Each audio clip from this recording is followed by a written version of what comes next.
What's up guys, Engineering Aquariums coming at you with a new series I'm trying called EngineeringAquariums. I don't have the full software set up like I want to. This was supposed to be captured from my computer, so I'm actually videotaping my computer, which is kind of nerdy. But anyway, I'm in Minnesota right now, away from my fish tank, post-surgery. Everything went okay. Just wanted to get something out there for you guys and give me something to work on as well. I'll be putting out this series where I go through a eMACNA speech that's about 45 minutes and try to cut it down as much as I can to the pure bones of what you need to know. This first one's going to be about plumbing basics. It's Bill Wan's Everything You Want to Know About Aquarium Plumbing and Pumps, EMACNA 2017. There's the link. I'll throw it in the description. You can also go on Bulk Resupply and find the whole video if you want to watch it. I think I missed anything. To start off, he talks about using these cutters. It's the easiest when you're sitting there all day. Unfortunately, they are not large enough for certain size pipes, so you have to make sure that whatever size cutters you have fits for your pipe. Anything to cut it will do, but the most important part is then preparing the edges. These edges have been prepared. As you can see, they are beveled at 45 degrees. Using a routing bit or sandpaper works really well. He recommends a routing bit.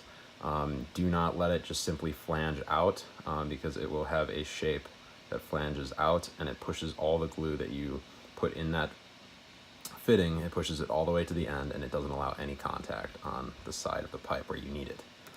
Next goes to glue and primer and cleaning pipe. Make sure your pipe's clean. Just make sure it's not dirty. It's water, paper towel, you're good. Primer is a 100% must use all the time, every time, no questions asked. You can actually PVC cement stuff together with simply primer. The glue is kind of a filler, fills in any cracks, any non-perfect circles, anything like that. In a perfect world with perfect PVC, perfect cutting and all that stuff, you could use primer on 100% of your projects and get away with it completely fine. That being said, go for it with the glue. Do be careful. Don't use a lot of this in a unventilated room as you will pass out. And make sure you get the weld-on stuff. Just Amazon, it's about the same. Honestly, it's the same price as the hardware stuff and it's so much better. Next is using silicone. So there's no reason to use Teflon tape because all it does is just make the threads wider and causes your fitting to crack. All you have to do is put a little bit of silicone on the inside of your thread or the outside, screw them together, leave it and forget it. It'll never leak on you. And if you're strong enough, you can actually unscrew it and break the silicone by shear, which it won't happen due to the threads naturally, and you can reuse that fitting. Important thing to note is go with 100% silicone sealant, not the stuff that says mold free or warranties, or just normal silicone. If you do end up with mold free stuff, don't use it. If you somehow have it in your fish tank right now, throw in a bunch of carbon, do a lot of water changes, let me know. Next is Schedule 80 and bulkheads. So using Schedule 80 fittings makes a lot of sense if you're doing bigger projects, higher pressures, all these sorts of things.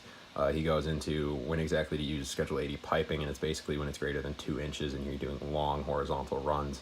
Pipe's very strong vertically, but it does tend to sag horizontally with a lot of water flowing through it. It is ideal to use the 80s in his opinion, just due to the extra beef, the extra contact area, the extra strength of the fitting. If you've taken any fluid dynamics, you know that this is where everything goes sideways, is the fittings. Laminar flow in a pipe is a very natural, calm process actually. Bulkheads, same thing, Schedule 80s, it'll give you that extra grip, stronger, bigger seal area. And then the final thing is bulkheads. Use PVC bulkheads from Hayward or Spears, not ABS bulkheads from Bulk Resupply or something like that. Because what you're trying to do is you're trying to get PVC to weld. You're actually welding on the molecular level when you use primer with PVC versus PVC. With ABS plastic, which is just a brittle plastic and it'll crack apart. With nice PVC, you can get clamped down on these with some nice pliers and just go to town, and you won't break it. And especially if you're having like bottom plumb closed loops and stuff, you really don't want the entirety of your tank to be resting on just ABS plastic. Check valves. Use check valves for convenience of maintenance, not importance of flooding. Check valves, all of them will fail. The difference is these will fail a lot sooner. Again, this is all according to the speaker here, and anything that I have said, I have either seen myself or looked through the logic of, though I cannot say that I have firsthand experience on all of these issues. I personally don't use check valves. My tank right now is so small that the water runoff is nothing, and yeah, it would be nice for maintenance if some more water stayed up top, sure, but I don't totally need it. The problem with Y valves, even though they are seen as like the more flow oriented valve, is they are contingent entirely on one stopper sliding completely down and closing 100%. And it's only by the weight of this stopper. So you need to clean them out. You need to clean them out often. And if you have any sand or any silt or anything that can get clogged in there, it probably will. Flapper check valves work by the more head pressure, the more water that's above this valve pushing down on this flapper, the more pressure you're getting around that seal. So even if there's like a little piece of sand or something buried in that gasket, if you have like 5-10 feet of head, which is if you're doing a 2-story, that's nothing. Otherwise it's like 3 feet, 4 feet of head is nothing for a fish tank, but that's a lot of water pressure. This will seal. Again, clean them out yearly if you can, just for that ease of mind, and try your absolute hardest to design a fish tank that does not need a check valve, though if you want to install it after the pumps, more than welcome to reduce water runoff in a power outage or maintenance event. Next, he got into valves. 3 main ones. You have your gate valves, your ball valves, your gate valves, and your actuating valves. Dual union ball valves, dual union all valves are ideal because you can remove, replace, change around, and keep the internal components. This is actually the expensive part, the valve part itself. You can get these end pieces for about 45 cents. So you don't need to go and buy $20 valves every time you want to redo your plumbing. You only need the little end connectors that you can buy from Hayward or Spears directly. Use gate valves. Use gate valves or throttle valves to gate or throttle, not to cease and assist or whatever the water. They're made to be cranked to a certain level. That's why there's a bunch of threads that slowly lower the plunger down. They're made to throttle water. They're not made to turn off water. These 90 degrees turns it completely off. You're not made to be guessing within that 90 degrees how to get the exact flow rate you want out of here. They each have their own purpose. Use them for that. In my tank, on my drains, on my main drain, I have both of these, and we'll get into drains in a second. And then in my secondary, but not my emergency, I just have one of these because I'll never need to throttle that. Actuating valves are basically gate valves that work on power. So apply power to it, it closes. Don't apply power, it opens, or vice versa, depending how you set it up. You can look into them. They're really cool if you want to automate more stuff. You just treat them like a ball valve that your Apex can turn the handle of, or whatever automation device you have. Next is pipe clamps. These are called clip clamps, I think. They're pretty good. Problem is, depending what screws you use and water and all that stuff, you can definitely get some rust buildup from that metal. The other option is this type of routing system that uses fiberglass routing and a pipe clamp over the top with a fiberglass bolt. It does not allow any rust or anything like that. And the name of that is ABRIDGED, I believe.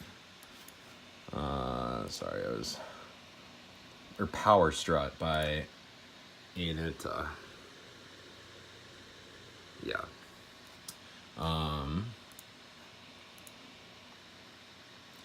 There we go. So, very good idea if you're doing very large plumbing sets, super massive fish tanks, huge fish rooms, anything where you're going to have pipe running all over the place, and you really want to make sure it's sturdy, because water does weigh a lot, guys, especially for bigger diameter pipes and long runs. You can get a lot of weight behind that, and the stress in the joints can be a lot. A few more things. We got put your ball, I know this says PVC check valve, but this one is meant to show put your ball valves right on your pumps, exactly like this. The whole point of ball valves, true unions, right before and after your pump, is so you can remove that pump in an emergency. You want to be able to turn these off, unscrew it, pull it out, and not have just like 3 gallons of water drop on the floor. And if you're using 3-inch pipe and you have a 1 foot little section like this ball valve is put up here, all that water has to come out when you pull this pump out, which is just more water on the floor, more of a pain in the neck, and really just pointless. And then sweeps are not ideal due to their decreased surface contact with the pipe, and they don't actually change the flow. Now, if you look at the book and the numbers, yes, there is it's like a 0.01 correction factor difference. If you look at that in real life and how our plumbing is set up and the inefficiencies of everything else, there is no flow meter out there that I've been able to find that can tell the difference between them. Strainers, so this I stole from his. Put big strainers on the end of anything you have straining should have a big strainer, because the smaller of a surface area you're trying to get water through, the greater the pressure is developed on each part, which can easily suck fish, algae, stuff like that. The larger it is, the less pressure, the less likely you are to suck something up, and the larger it is, if you do suck something up, you have more space, so you don't plug up as easily. Finally, drains. Bean animals, cool, you can do that. Honestly though, it's overkill. Just get yourself a simple open at the bottom. You don't want debris building up in your overflow box, and we all know we're not going to be cleaning our overflow boxes a lot.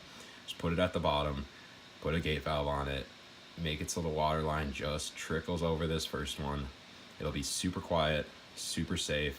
If anything comes over and clogs this up, it has this whole one to run down. Because you are a gate valve, this will have less flow than this is capable of having. This thing will never go into a full siphon. If for some reason this one gets clogged and this one gets clogged, this one can go into a full siphon. I really don't see the point of putting strainers on these two. I guess you could put one on here, but I honestly just like stuff going into my sump and being able to filter from there. And that's all we got. So that was 12 minutes instead of a 45-minute presentation. Hopefully I made it fast enough for you guys. All the important stuff should be in there if you want to check it out. Check out in the description. Put a comment, like, subscribe. Let me know if you like the style of the videos. I really like doing these condensed kind of stuff. A lot of information, a lot of time, compressed. Peace.